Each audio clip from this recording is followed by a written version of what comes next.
welcome to another wonderful day of your life. We're so excited that we have the youth starting our service this morning. You all come on up here. Oh my God, the youth. Not youths, yeah, all right, okay. And Zoe's going to tell us, they're going to sing a joy song, and Zoe, who has been at Unity a while, is going to tell us about a joy song. I believe she's gotten taller just by hanging around at Unity. All right. Okay, so the joy song is called Every Little Cell, and we'll have you guys stand up for it. Stand up. And it gets faster as it goes on, and the words will be right up there. And the movements go like this, and then they go like this. Oh, wow. So you can just follow along, it's very easy. But it will get faster, so don't freak out. Don't. Okay, ready? Okay, so it goes, every little cell in my body is happy, every little cell in my body is good. Every little cell in my body is happy, every little cell in my body is good. I'm so glad every little cell in my body is happy and good. I'm so glad every little cell in my body is happy and good. Every little cell in my body is happy, every little cell in my body is well. Every little cell in my body is happy, every little cell in my body is good. I'm so glad every little cell in my body is happy and good. I'm so glad every little cell in my body is happy and good.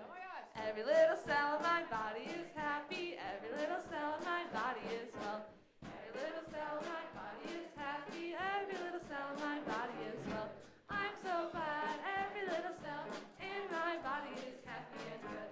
I'm so glad every little cell in my body is happy and good. Every little cell in my body is happy, every little cell in my body is good. Every little cell in my body is happy, every little cell in my body is good. I'm so glad every little cell in my body is happy and good. I'm so glad every little cell in my body is happy and good.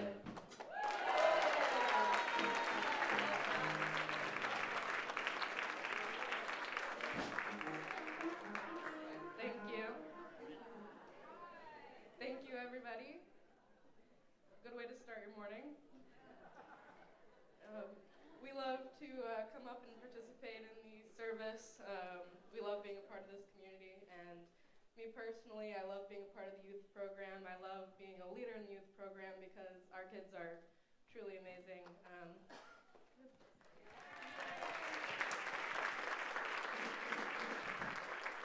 I myself have been a part of this program since I was in 3rd grade, and it's been an incredible experience for me. I've had some great leaders along the way who have really shaped me in my life. So I highly encourage anyone who would like the opportunity to work and learn from these kids. I encourage you to come downstairs and check out our table after service and learn about becoming a leader because it is a hugely rewarding experience, and you'll learn a lot more than you ever thought you could. It's amazing!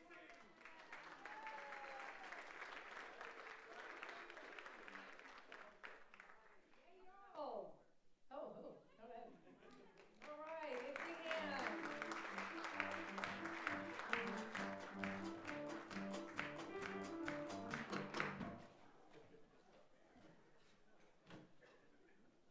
There is hope for the future.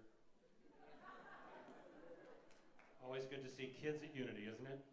Yeah. All right. Well, welcome and good morning, Unity. My name is Fred Mahaffey. It is a pleasure to see you all here this morning. Thank you for waking up and saying yes to the call to be here with us.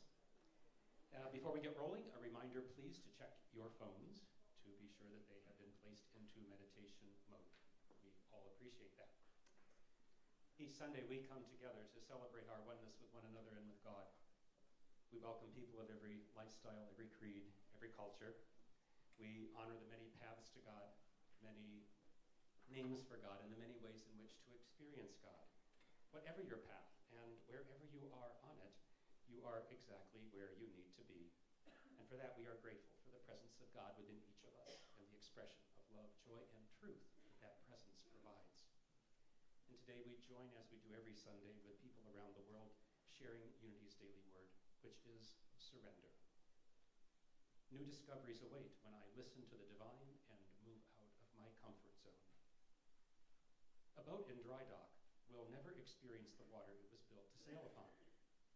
Likewise, I must release myself from the shores of limitation in order to fully experience the life God created for me to live. The waters of my life ahead may range from the turbulent and uncharted to safe harbors of stillness. How will I know unless I let go of the shore? I begin by inquiring within.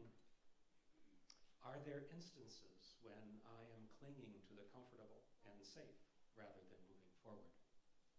I will know when it's time to cast off, when remaining anchored to the shore becomes less comfortable than launching into the unknown.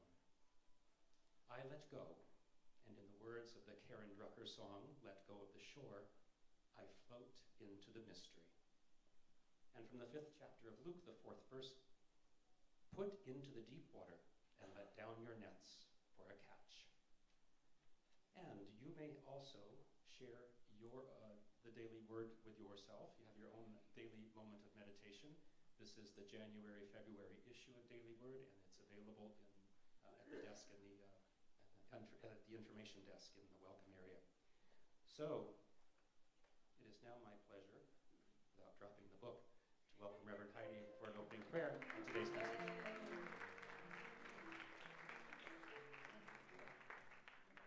Oh my gosh, good morning. Yes, well, thanks for following that urge for your life to be amazing and to come together with these every little cell in my body is healthy people. This is great. This is great. I'm so excited. We have one service, which is right now.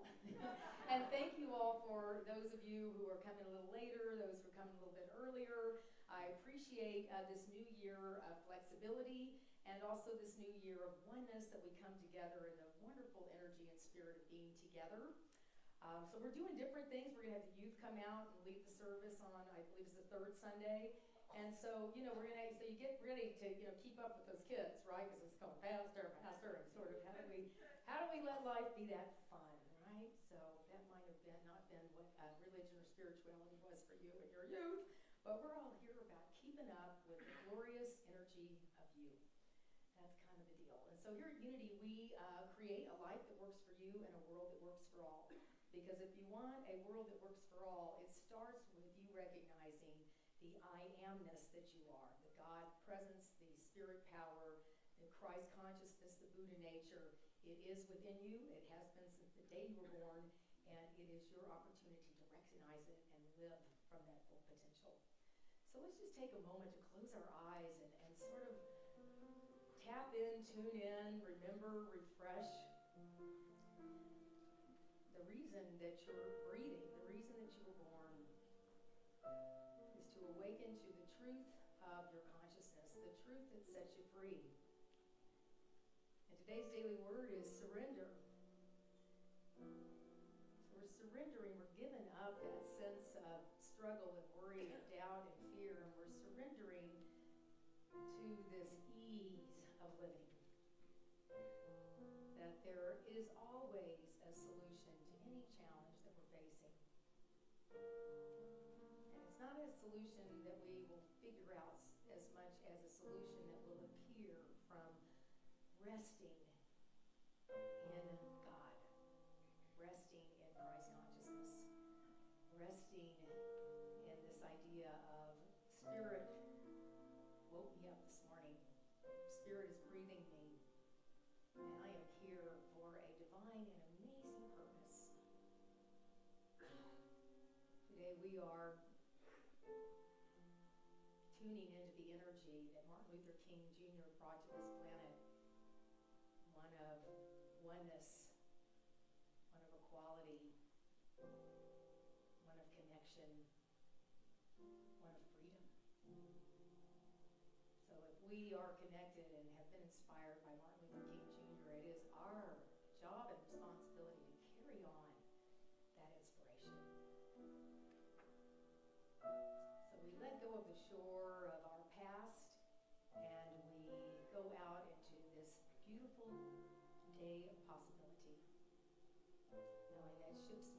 safe in the harbor, but that's not what ships are for.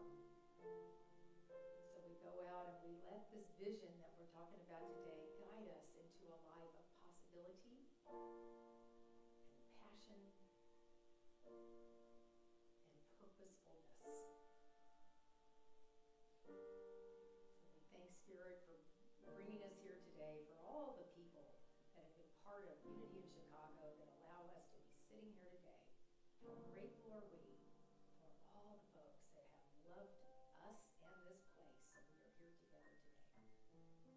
So if you repeat after me, I am. God is. We are. And all is well. Let's breathe into that vibration, that truth. Fantastic. All right. Well, I first want to say thank you. You know, there's so many ways that our community gets supported, and the best way, of course, is for folks to have fun. You know, your spiritual journey must have an element of fun, or what's the point? So we want to thank you all. We had two wonderful fun fundraisers this week. One was about bingo and one was about beauty. I don't know how it all works, but it works. So we had Hamburger Mary's Monday night, our bingo fundraiser that was so much fun, and then a lot of the women went to Blue Mercury Spa for an after the gala party, and I know we raised $1,000 for bingo, and very much certainly beauty and energy at Blue Mercury Spa. So I want to thank everybody that came to those things. Thank you so much. You know, because we made a commitment last week, we're working with the Keys to the Kingdom, to commit to looking at your own generosity and what you already have. So a lot of that is getting involved in things that are joyful for you, and certainly we had a lot of joy there at the bingo night and at the beauty night too. So let us see here. We're going to light our candle because this light is what illumines the world. Martin Luther King said that darkness can only be dispensed or emptied with light, and hate can only be let go through love. So we light our candle knowing that that light within you is what is going to dispel any darkness in the world. And so I'd like you to put your hand on your heart and let's breathe into that light, reflect on something about you that you bring to the world. And it could be as simple as your smile. And then let us say, I am the light of the world. Together, I am the light of the world. And I'd like you to look at your neighbor because they may not have said that to themselves in the mirror this morning. You are the light of the world. You are the light of the world.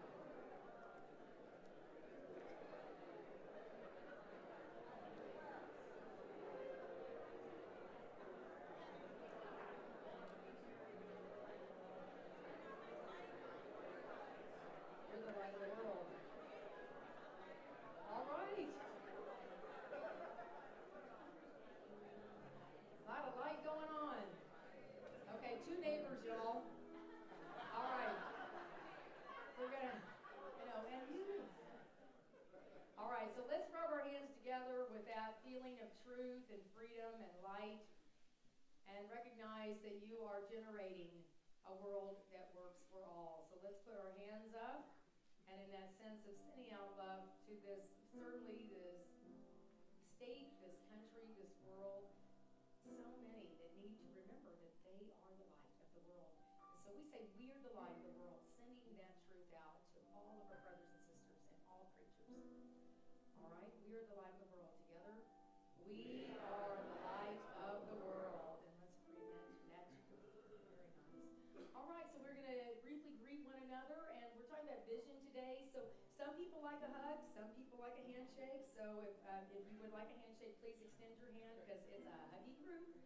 And so we'd like to say, I see a world that works for all. Good morning. I see a world that works for all, because when we say it to one another, it generates that energy, okay? So here we go. Let's stand up. Good morning. I see a world that works for all.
a world that works for all, a life that works for you.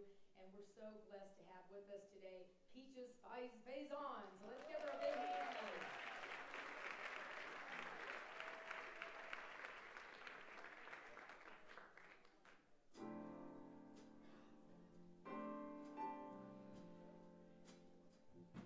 Good morning.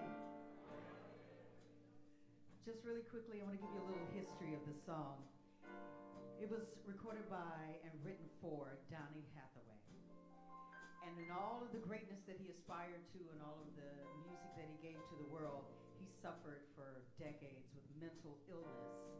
And mental illness was such a stigma that nobody ever wanted to touch it. And even though his life ended tragically, the music lives on. So I dug this out from 1973, which was a very spiritual year for me. And you might hear it or have heard it in the movie Malcolm X. Aretha Franklin did it, but nobody did it like Donny. So I want to share that with you today.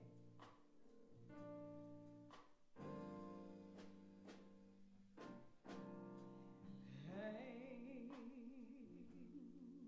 on to the world as it spins around.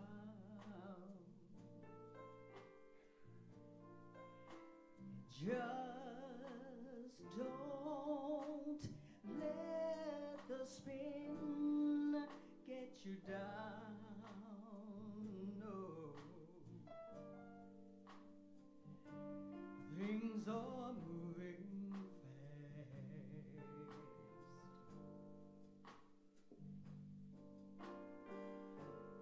Hold on tight and you will last.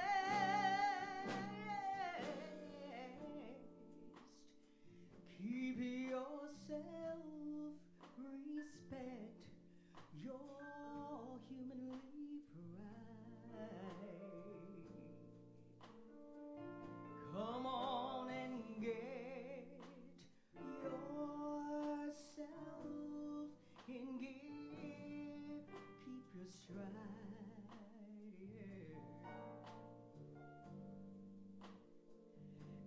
Never mind your fears.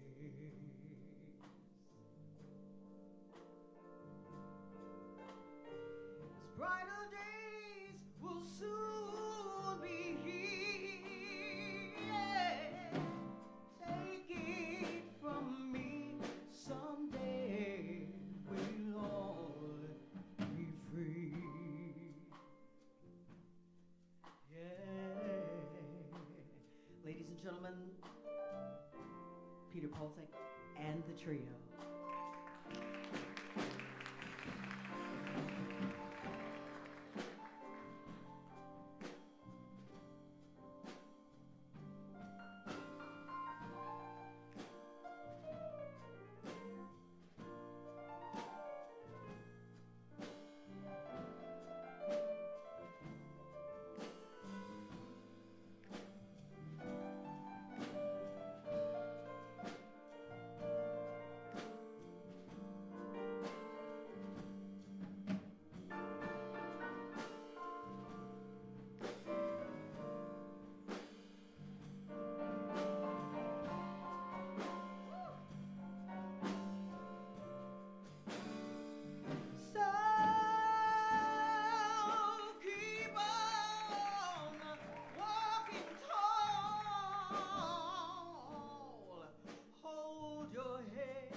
Peter Polzak.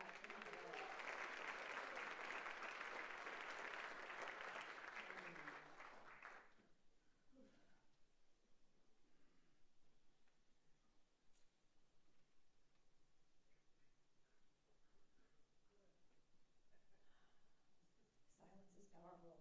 Yeah. I know you're on. That's how it works here. You're on. Ah. Freedom. Freedom. Someday we'll all be free. You know, here at Unity, we believe right now we all are free. Right now we all are free. Freedom's a fascinating word, isn't it? Because freedom asks us, from what do we want to be free? See, Mom, there's some grammar. From what do we want to be free? Most of us want to be free from hate. We want to be free from judgment. We want to be free from self-doubt. We want to be free from anger. We want to be free from hopelessness. I don't know about you, my freedom thing used to be escaping and running away. That's how I did freedom. You know, I was the queen of denial. Mm-hmm. And so freedom to me was, how do I avoid that I don't want? Anybody ever tried that way of freedom? Yeah, right? It works for a while. It's very painful because it's not the truth that sets us free. And I spent a lot of years thinking that things outside of me that sort of numbed my consciousness then things would eventually disappear. And I had an addiction to addiction. Mm-hmm. And I looked for freedom a lot in a bottle of alcohol. That was not very pretty, but it was certainly something that I thought was going to work. It was the best I could do. And because of Unity and because of 12-step programs and so, there was a consciousness that I caught eventually that taught me there was so much more to me than that escape consciousness. And it was like a cold glass of water in the face, in the sense of awakening that I really wasn't here to, as I say sometimes, have problems and suck air, which was kind of my way of life. I was here to be purposeful, that there was really actually a reason I was born, this person that will never come again in this form of spirit. There was a big purpose for my life. And what I finally realized was rather than needing a statue to be built for me, which would be fine, but beside that, really my purpose was through the healing of my consciousness, through the healing of that which caused me a lot of pain, my ability to get honest with myself and then be the teacher of that honesty. And it's very exciting and humbling at the same time. My awakening with alcoholism came in many ways, but I was arrested for drinking and driving, not once, not twice, but 3 times. And part of that awakening was I had to go through all this, they were curious as to why I didn't think I had a problem. Let's see, I was all about escape. But years later, after I was sentenced to go to AA, some people, don't have to be sentenced, but I was, and a lot of journey around what, this honesty, what was real freedom. 2 years later, I was asked to go speak to a group of people that had multiple drinking and driving arrests as the expert, right? The teacher. And here I was 2 years later talking about the pain and the suffering and the miracle of getting arrested and how grateful I was for all that trauma that was my awakening. And I'll tell you, it was so weird to be there with all those people looking at me like, you have the answer. I'm like, no. I mean, I'm standing here because I'm, finally got out of jail. But you have the answer, right? So my mission really became very much what you just said, John. It's very touching. My vision and my mission, and that's what we're going to talk about today, really became that divinity is in each and every one of us. The only way I can inspire that in anyone is to realize it within myself. It was a fantastic and eerie moment to see that I really don't have anything to give anyone unless I can unearth that vision within myself. So it's a very powerful and fantastic thing to be alive. It's also very humbling. It's very emotional. It's very vulnerable. But it does require us to have a template, to understand what it is that is your mission. All right, I love this quote. It's called "Pain pushes and then vision pulls." All right, pain pushes. I was being pushed around by pain for a long time, but then I was able to catch this vision. And our topic today is hold a vision. Hold a vision. And this isn't holding it like capturing something, it's holding it in your heart. And today I'll tell you that when anyone is struggling with addiction, I do have a bit of an answer, if I don't happen to be struggling just that moment in my own challenges or whatever's going on. But I do have some wisdom that came from being willing not to try to escape from pain, but to allow a vision to unfold. We're in a process, we're in a journey together, friends, and I just love unity, because, gosh, there's solutions here. I meet people here that I can talk to about things that don't go, what the heck is wrong with you? As people go, yeah, let's talk about it. Let's journey through it. There's a teaching that's coming through. And so we're using this. This program is called Keys to the Kingdom. And I know many of us look for the keys to a new car, keys to a new house, keys to the heart of someone we love. And that'll happen. But the main key you're unlocking is the key to your kingdom. And so it's a set of CDs. It's a workbook for 7 weeks. We have a class on Thursday nights that is just fantastic. We just started it. If you can come to the class, that's great. If not, get this literature and these CDs, because it is remarkable how much reminding we need, right? This isn't a one and done. I've been sober 30 plus years, and every day I look at my addiction to lack and worry and doubt and frustration. But then I have these tools like meditation and CDs and workbooks and friends and people and a dog that really is pretty much likes herself. Lots of things that help me.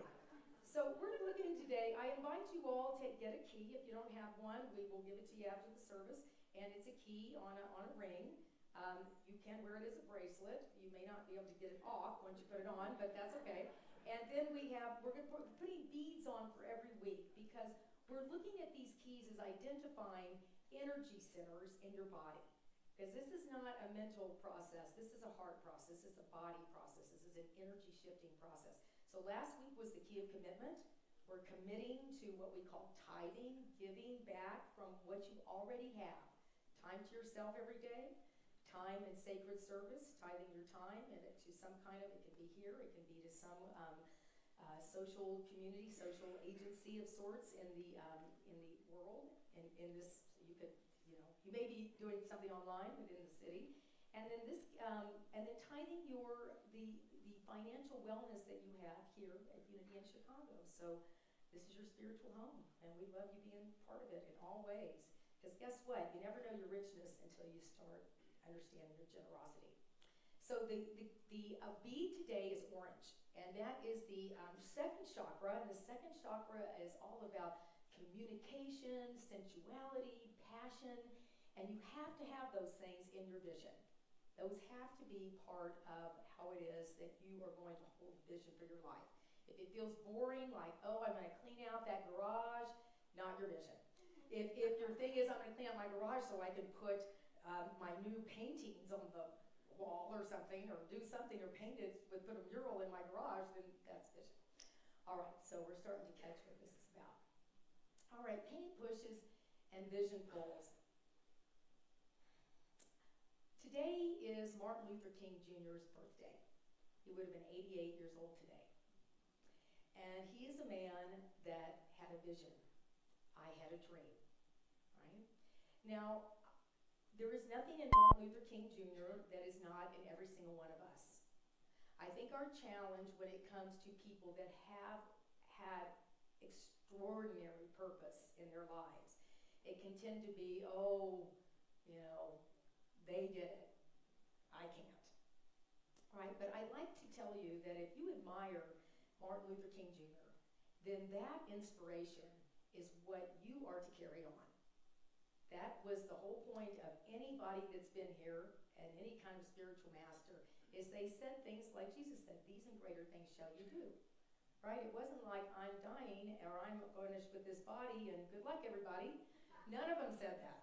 They all said, what are you up to? In fact, I love Mary Oliver, who says, what?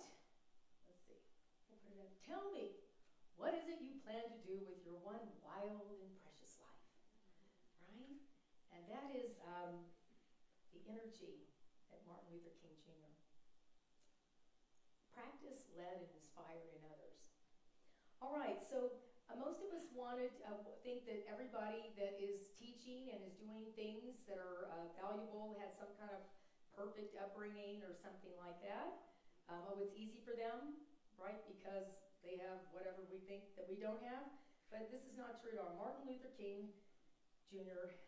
had a very challenging life at the beginning of his life. Well, probably his whole life. He was born in Atlanta today, 88 years ago. His grandfather was a Baptist minister. His father was a Baptist minister, and he was, sort of assumed would be a minister. But Martin Luther King Jr. was a rebel. And his father beat him most of his life till he was 15, trying to get that spirit out of him. At 12 years old, his grandmother died. He was watching a parade, and it was against his parents' wishes, and so he thought he somehow had caused his grandmother's death, and he tried to jump out of a second-story window, trying to kill himself. He befriended a young boy when he was in his young age, and he befriended a white boy, and he was disallowed to see this young man. He fought against, he didn't really believe in the God of his father, of his parents. He thought it was too emotional, all these rituals. He said, I don't buy this stuff.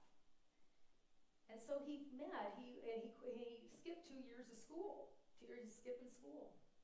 So we can relate to this rebel personality, right? I mean, I like the rebel personality from the standpoint of I can't be what others want me to be. All I can do is be who I am.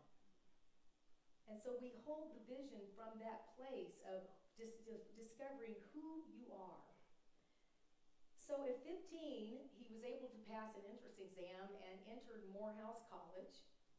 And there at Morehouse College, the college president was Benjamin E. Mays, who influenced King's spiritual development. He said to him that racial equality could be viewed as Christianity from the standpoint of the spiritual connection that can come through Christianity.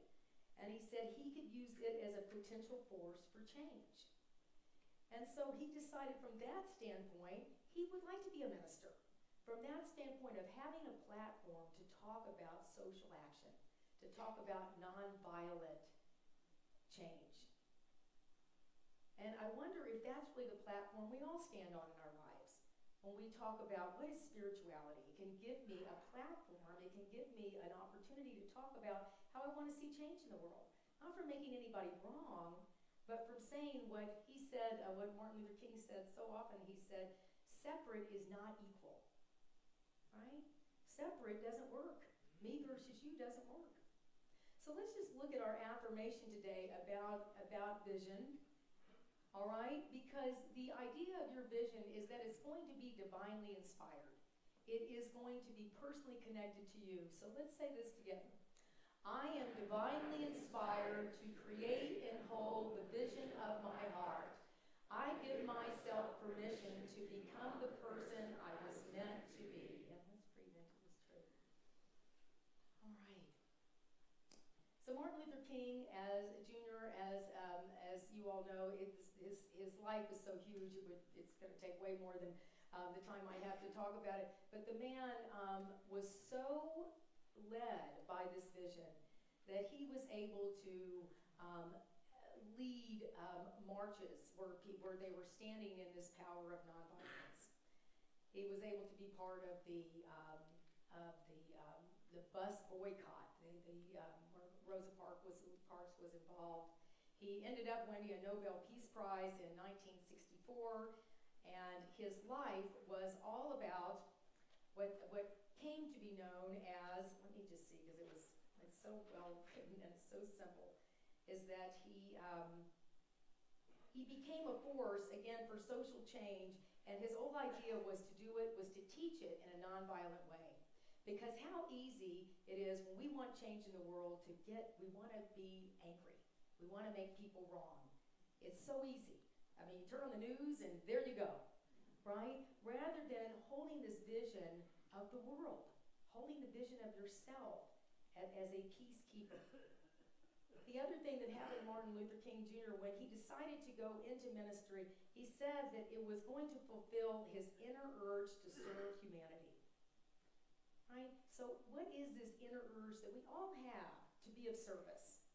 Right? We all have this urge to make the world a better place. And Martin Luther King Jr. was arrested 29 times. More than myself. But do we see that he kept going, and he kept hanging on to this vision. My only challenge with Martin Luther King Jr.'s life is I hope he had some moments of joy. You know, I know he was so led, but part of this vision, and I want to talk about a little bit more, is that we have to have balance. It's so tricky to be a leader. It's so tricky to be a leader because it's so hard sometimes to stop and take moments of peace and quiet and fun just for yourself. So I'd like you in this idea of your vision to not let it be an obsession where you wear yourself out, but to allow it to be a lifestyle. Let's look at the characteristics of a vision. All right? Oh, we got a minion. That's always good. All right. So it has to have passion, right? If your vision has something to do with like what your mother wanted for you or your father wanted for you or something you think you're supposed to be, that's not true at all. What is your passion? This man had dealt with racial inequality, and his passion was to let the truth that was not being lived emerge. Great passion. Healing for yourself and others. Your mission, your vision is always going to be healing some untruth that you were told and something that you want to believe differently. It's going to require others to help you. Martin Luther King Jr. did not do his mission at any level by himself. He had many, many people to help him, and it's going to need for Spirit to help you. This is why one of our commitments in this journey is to take time for yourself. You're going to end up being a benefit to others through your vision. It needs to be joyful and fun. And there's a divine order that happens for your vision that you will not be able to predict. Martin Luther King has a quote around the faith is the staircase that you can't see the end. He says, faith is taking the first step even when you don't see the whole staircase. All right, so this isn't about, I know exactly how this is going to work out. It is the opportunity to really see if you didn't have all these challenges that you were taught, what would you like your life to look like? What would you like your relationships to look like and in your work or your life purpose? Let's bring up the other parts that are in our book, and there is places to write your vision, and it's going to be in your areas of health. How can you love your body and be in this sense of sort of the miraculousness of your breathing, your heart's beating, everything, this miracle of your body? How can we be in more appreciation?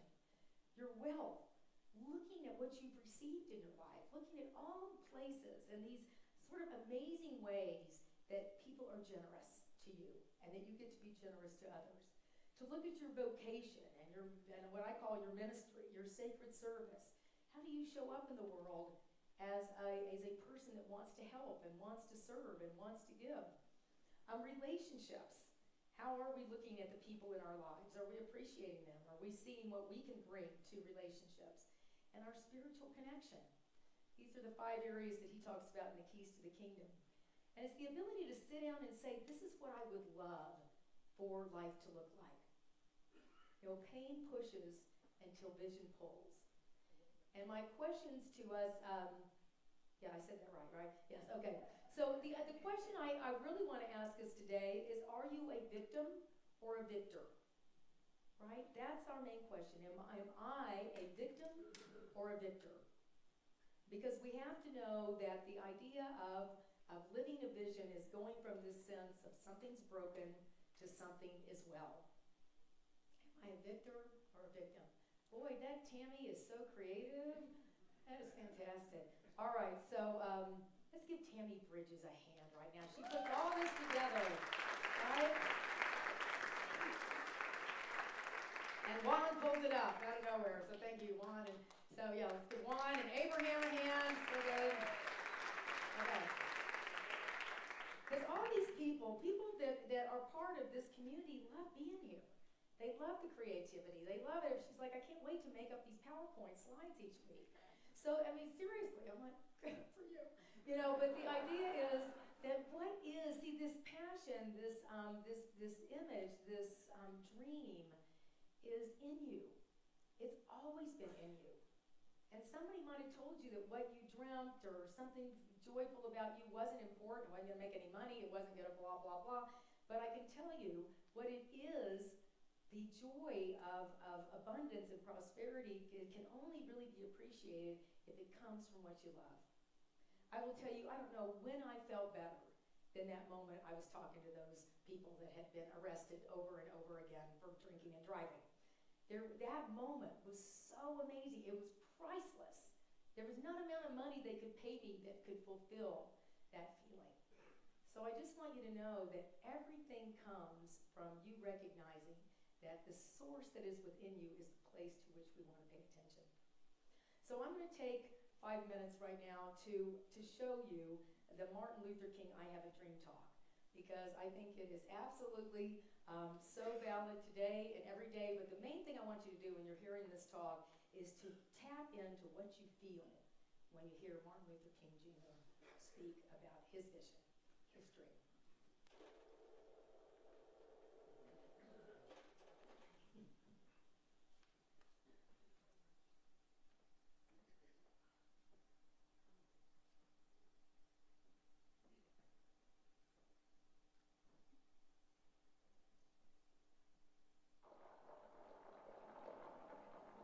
So even though we face the difficulties of today and tomorrow, I still have a dream. It is a dream deeply rooted in the American dream. I have a dream that one day this nation will rise up and live out the true meaning of its creed. We hold these truths to be self-evident, that all men are created equal.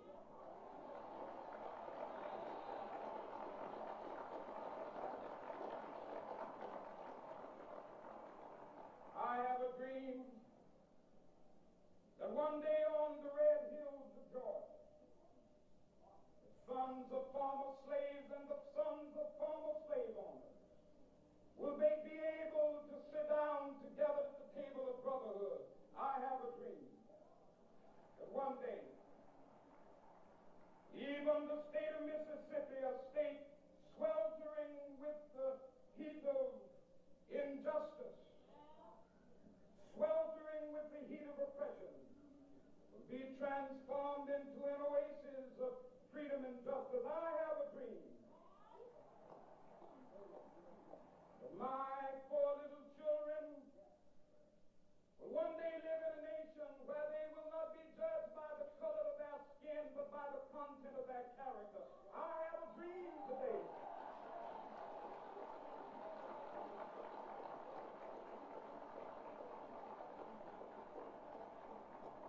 I have a dream that one day, down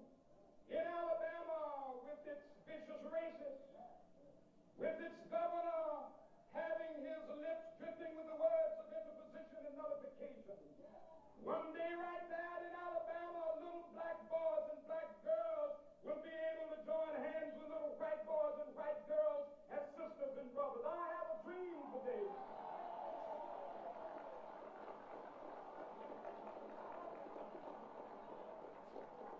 I have a dream that one day every valley shall be exalted. Every hill and mountain shall be made low, the rough places will be made plain, and the crooked places will be made straight, and the glory of the Lord shall be revealed, and all flesh shall see it together. This is our hope. This is the faith that I go back to the South with. With this faith, we will be able to hew out of the mountain of despair a stone of hope. With this faith, we will be able to transform the jangling discords of our nation into a beautiful symphony of brotherhood. With this faith, we will be able to work together, to pray together, to struggle together, to go to jail together, to stand up for freedom together, knowing that we will be free one day. This will be the day.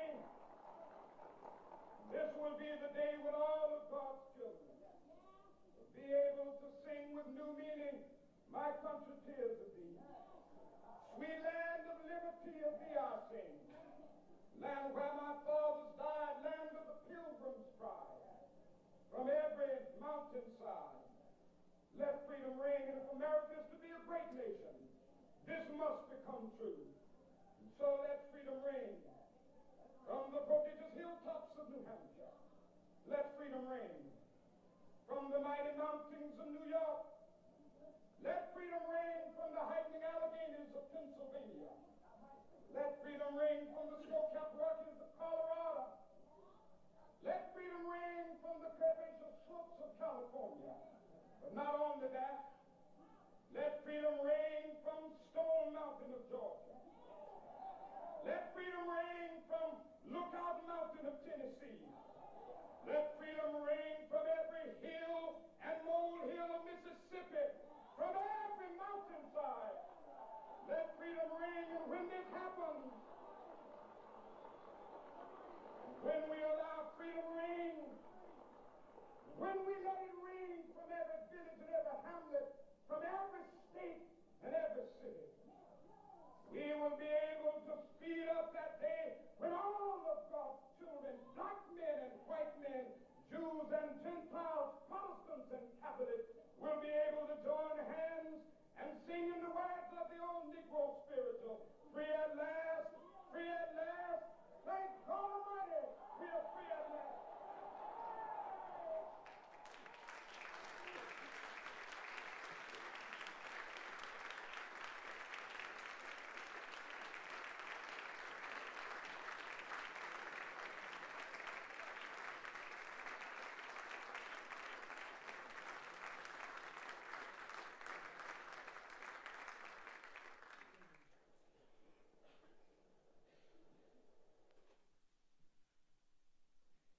All right?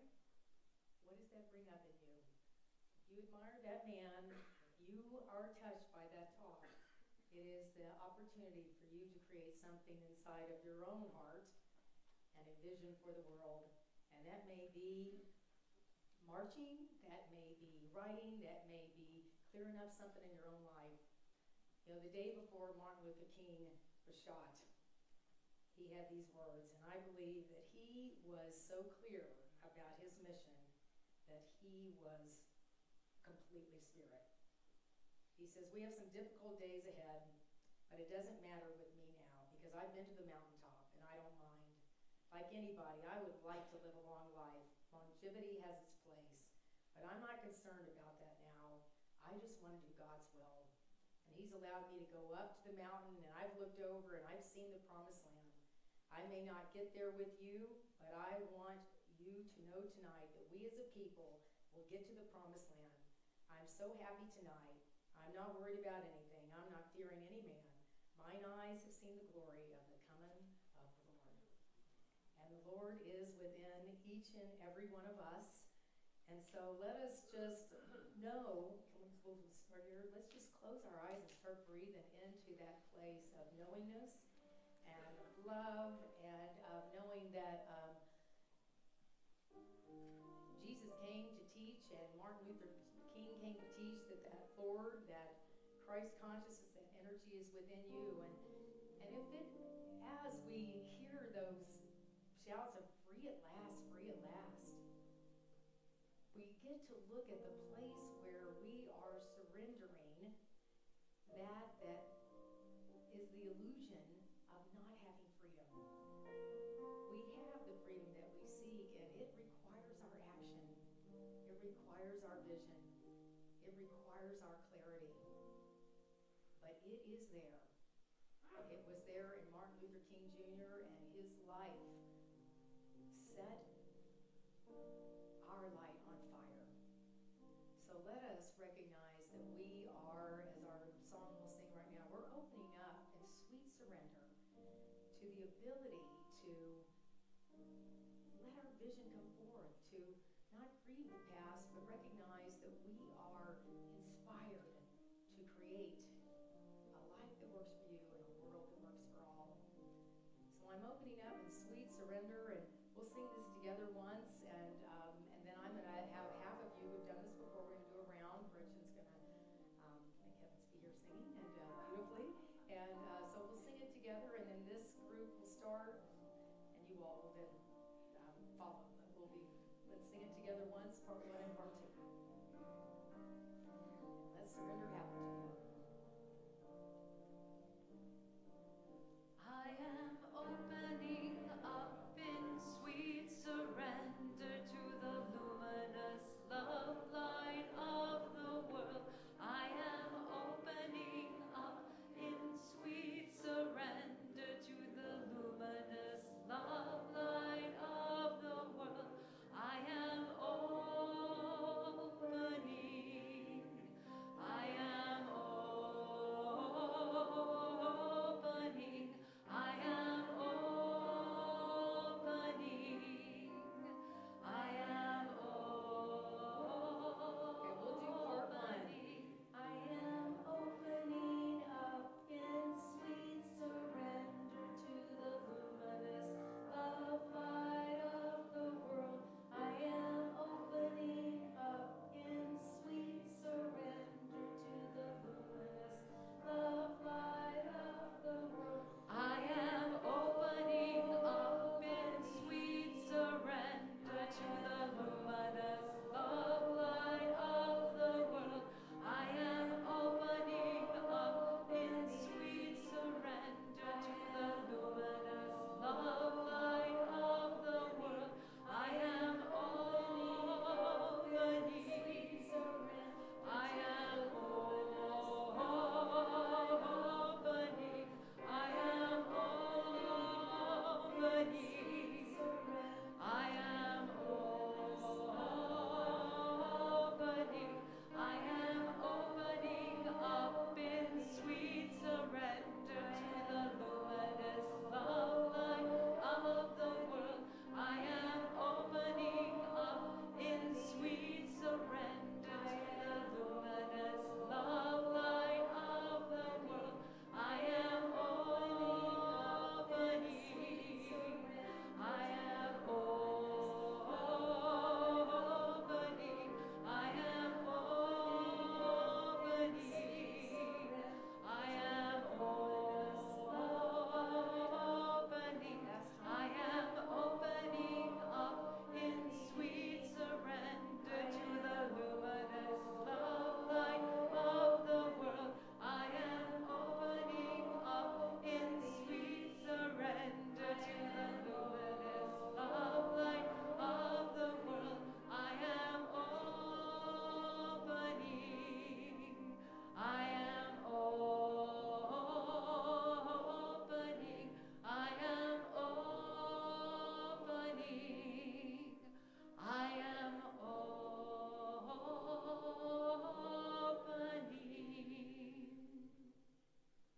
Let's breathe into that huge power of community. And we are opening up in sweet surrender to this vision, to this dream.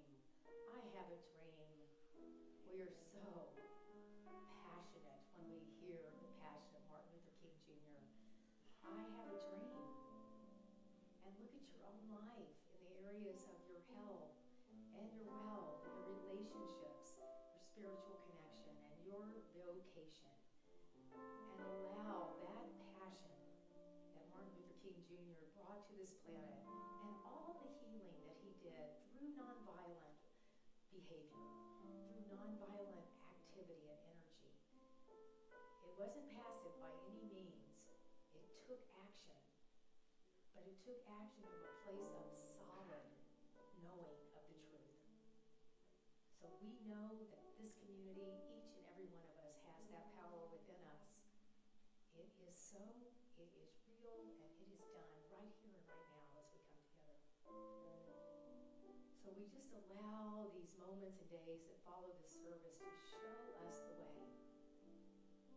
Pain pushes until vision pulls. Sweet surrender, let's sing it together and just know that you will be shown the way. And you will see the light. So let's sing part 1 and part 2 together as our chaplains come in. Here we go. I am opening up in sweet surrender to the luminous love light of the world. I am opening up in sweet surrender to the luminous love light of the world. I am opening. I am opening. I am opening. I am opening.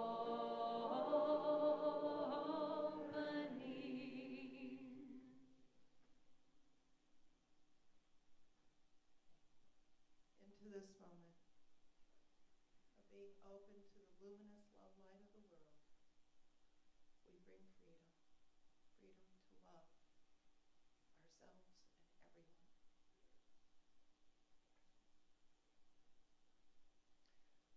In that spirit, let us say the names of those who we hold dear and want to pray for.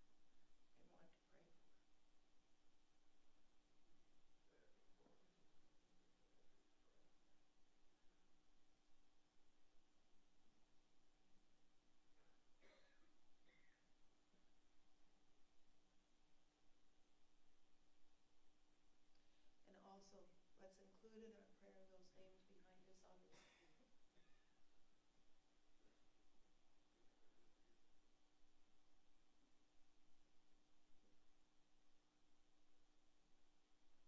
And extending our prayers to everyone here in this congregation and our extended ministry online, our staff, our minister, Rev Heidi, and all the volunteers.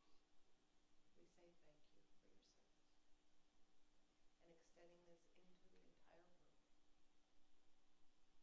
for we are all children of God. We say thank you for answered prayer, and so it is. We are your prayer chaplains today, Holly, Tom, and myself, Diane.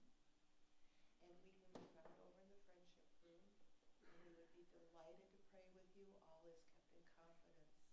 We also want to let you know, since our service is starting at 10:30 now, there will be some of us to pray with you before the service, as well as after the service. We'll be standing over near the friendship room, so Fillmore room. So come find us. We'd be delighted to pray with you then, and also, of course, after the service. Thank you very much.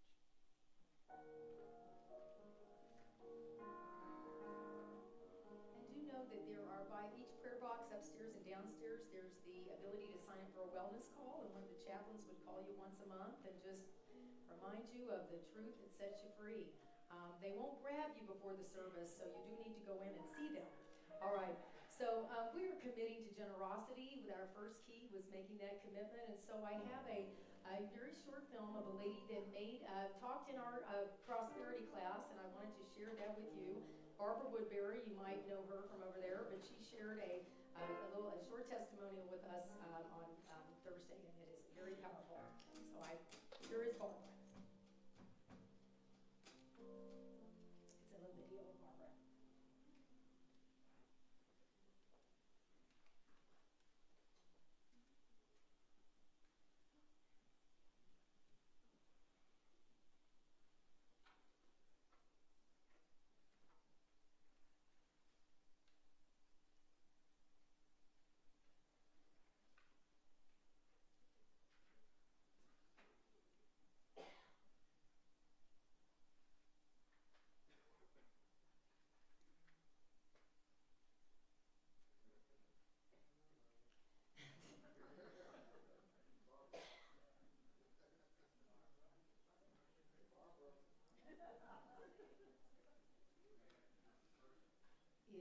Yes, she does.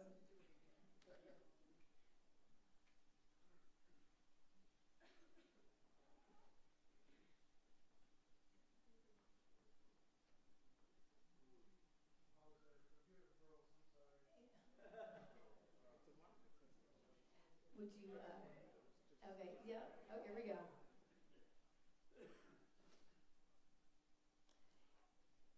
You know, Barbara, we didn't know you were going to be here today. Would you like to just come up for a minute? No? Okay. All right. It's okay. I took a class like this. I've taken classes like this several times. And the hardest part of this class for me was tithing money. It was easy for me to tithe my time and my talents. And so I said to Heidi, if you need somebody to talk about tithing money, I'm your girl. So feel free to ask me to do that. And I wrote it down because Parky makes it hard for me to talk off the top of my head. So bear with me. When I took my first 4Gs class, I was taken aback at the idea of tithing 10% of my income. I called my mother and said, so bear with me. When I took my first 4Gs class, I was taken aback at the idea of tithing 10% of my income. I called my mother and said, the church that I'm attending has quite a gimmick. They want me to give 10% of my money to them every week. She laughed and replied, I know exactly how you feel. She recalled that when my father was elected to the church vestry, he convinced her that it was time to start tithing to the Episcopal Church. They were raising 5 children, and she believed there was no way they could financially afford to do that. But she decided to go along with him anyway. How could he be on the church board and not tithe? She went on to remind me of how things always seemed to be provided for them over the years. And when it was time for my father to retire, he inherited a beautiful house on the ocean, totally unexpectedly from a great uncle. I'm up here telling you that it wasn't easy for me to write those weekly checks in the beginning. There were times when I would have to remind myself that if I wanted this church to be here for me to come to, that I'd have to make sure that the electric bill and salaries were paid, and a couple of bucks in the basket each week wasn't going to cut it. I truly believe in what I'm being taught here, if I truly believe in what I'm being taught here, that I was going to need to put my teachings into action. A funny thing started to happen. My checkbook seemed to have the same balance at the end of the month. Not because I wasn't balancing it properly, but because the principles were actually working. As I tithed my money, my time, and my talents, keeping in mind my prosperity goal, what unfolded for me was exactly what I hoped for. My only regret is that I didn't set a bigger goal. I only envisioned doubling my investments, when I should have envisioned tripling them. The other interesting thing that happened to me was how easy it was recently when I received my inheritance from my mother to give 10% of it to the church. I did that anonymously, but for the sake of this class tonight, I feel it is important to share something with you. Without blinking an eye, I wrote a check for $13,000 to this church. 20 years ago, if I'd been sitting in the audience where you are right now, I'd be thinking, are you out of your ever-loving mind? My children don't even know. Believe me when I tell you that that check is a mere pittance compared to what I now have, both financially and spiritually. My family is a living example that tithing does work. My parents gave where they were spiritually fed, and I now give where I am spiritually fed. You only grow when you let go and give of your time, your talents, and your treasures. All right.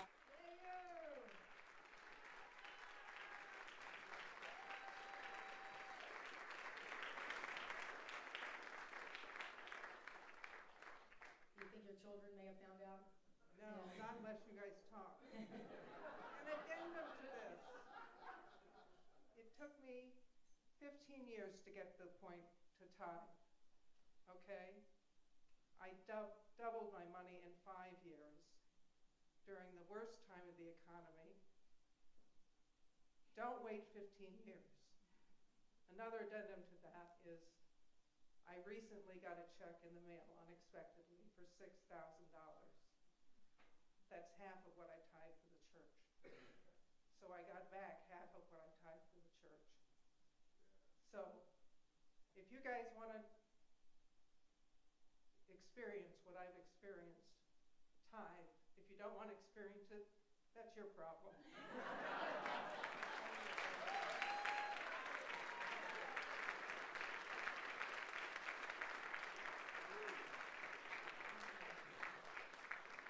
Now you see why I love testimonials, right? Martin Luther King Jr. and Barbara Woodbury. My God, what else do you want? So we're giving from that sense of fullness, of celebration of fullness. So give again from the sense of what you receive at this place, at this church. It's, you know, when I always find it to be priceless, but we have electric bills.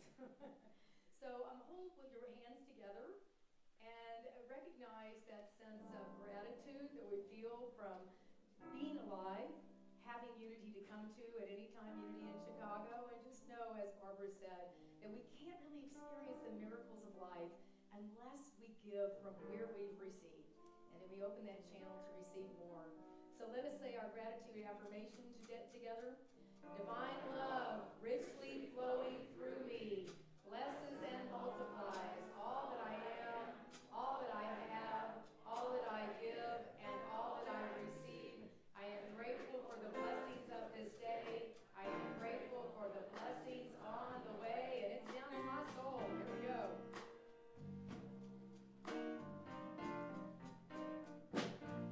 I hear the music. Oh yeah, there we go. Down in my soul. I hear the music. Down in my soul. I hear the music. Down in my soul. And the whole wide world is my home. I got a new day down in my soul. I got a new day down in my soul. I got a new day down in my soul. And the whole wide world is my home. I love the silence down in my soul. I love the silence down in my soul. I love that sweet silence down in my soul. And the whole wide world is my home. Sing it, Unity. I got the power down in my soul. Come on, help me out here. I got the power down in my soul. I got the power down in my soul. And the whole wide world is my home. Yes, it is now. I say the whole wide world is my home.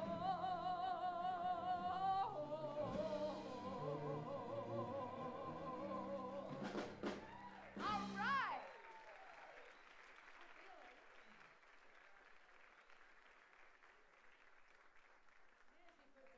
Her hair even gets a little messy there. I tell you, this is great stuff. All right.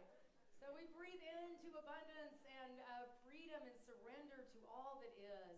I am prosperity in action. Together? I am prosperity in action. Abundance is my way of life. Abundance is my way of life. I create from a sense of wellness. I create from a sense of wellness. And I hold a vision of a world that works for all. And so it is. All right, okay. So we're going to keep this really short because we've had lots of messages today. Read your bulletin. Get on the website, unitychicago.org. So that's it. Do it. All right, afterward, we have a introductory class today. We have a 1-minute conversation conversation with Linda Tinson, who is bringing, if you want to create a new vision of health, this is the deal, man. All right, here you go. Hi, everybody. Oh, wait.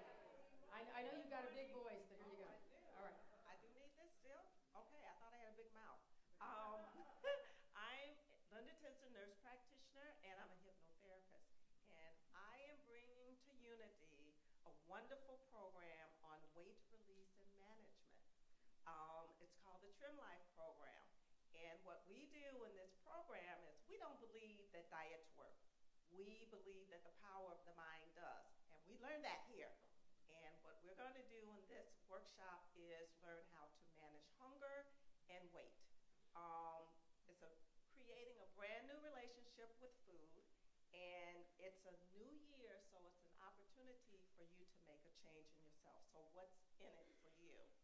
You're going to learn how to lose unhealthy weight. You're going to pump up your metabolism. You're going to recognize emotional triggers for eating. You're going to increase your motivation for physical activities, and you're going to learn how to eliminate or erase the food and drink unhealthy habits. So we're going to be using methods, hypnosis, mindfulness, relaxation. We're going to have lots and lots and lots of fun. So if you are interested or you know somebody that might benefit from the program, please join me in the Sunshine Gallery to sign up. Oh, yes. And at 1 o'clock, I am doing a free intro class. Thank you.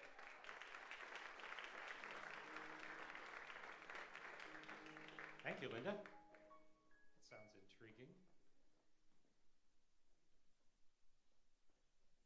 Today's flowers are lovingly donated by Shirley Percy in loving memory of her sister, Juanita Percy Nelson. And Shirley writes this: "There's joy in the journey, and my sister Juanita began a wonderful journey on December 23rd, 2016, that is taking her to new heights of peace and joy. How fitting that my sister's celebration of life services were held on New Year's Eve, a day typically reserved for celebrations and new beginnings. Juanita's light shines on in her children and her grandchildren, and I know she is happily laughing and dancing with the angels." Thank you for that, Shirley. We appreciate that. And if you would like to donate flowers, this coming Sunday, January 22nd, is available, as well as February 2nd, February 19th, and the 26th. Spring and summer dates fill up fast, so if you have special occasions you'd like to celebrate, we encourage you to reserve your date at the information desk today. To those of you who are joining us for the first time today, we're so glad you joined us. We hope that you have enjoyed your experience. We have a token of appreciation as a reminder of your time here, so if this is your first visit, please raise your hand so our welcome team can find you. We're here.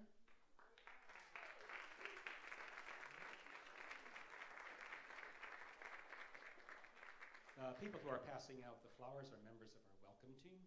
They have on pink badges and will be downstairs to greet you in the library along with your welcome flower.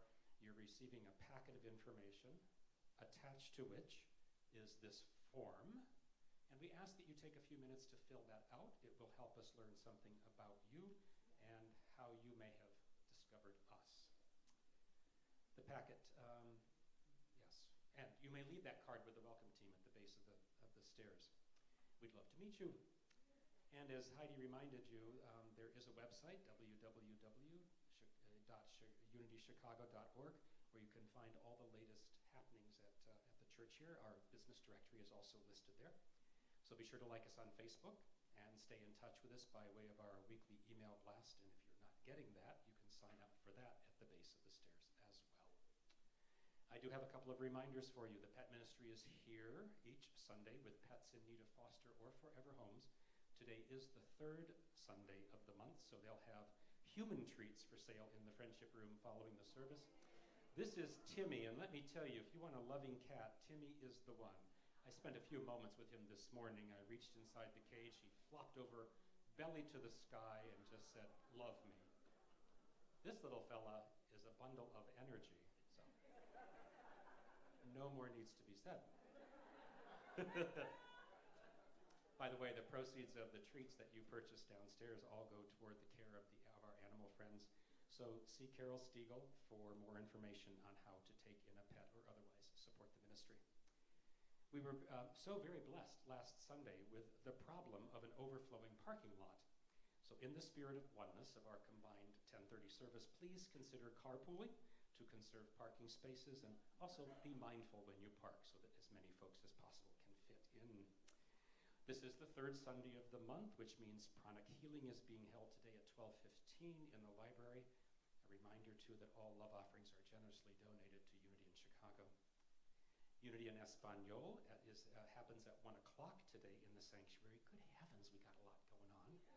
We all need to learn to bilocate. This is our new Spanish language service offered on the first and third Sundays of every month. English interpreting is available for those non-Spanish speakers wishing to attend. And join us Wednesday, January 18th, for midweek meditation led by our amazing Unity Prayer Chaplain, Eva Jackson. That happens at 6:15. And then hang around for our monthly Taizé service. That's also offered on every third Wednesday, and that will happen at 7 o'clock on Wednesday. Whew. I need a nap. But before that happens, we need to welcome back Peaches.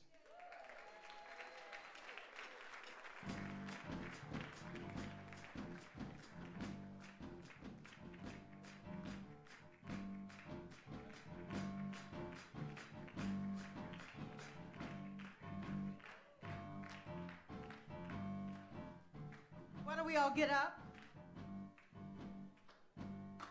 Yeah, let's do this. See Rev Heidi with her crocodile shoes on. She walks around like she's got nothing to lose. Here she's a go-getter, everybody's type. She's queen of unity, but she don't believe the hype. She's got her own elevation, holy motivation. So I just wrote some letters in big bomb signs. You got faith in you, baby. We got faith in you now. And you're being such a good friend to me. And you know that I love you somehow. I love you. Hallelujah. I got faith. See the boy with the Stevie Wonder swag. Ain't got a clue of the magic that he has. He's a go-getter. He's everybody's time gunner. Making my mission, make him feel alright. He's a 12 on a 10 foot, rocking out to his joint. Just say the word, 'cause I could sing all night. I got faith in you, baby. I got faith in you now. And you're being such a good friend to me. And I know that I love you somehow. I need you. Hallelujah.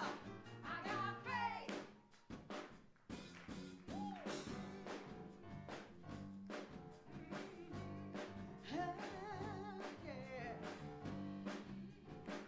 Hey, yeah.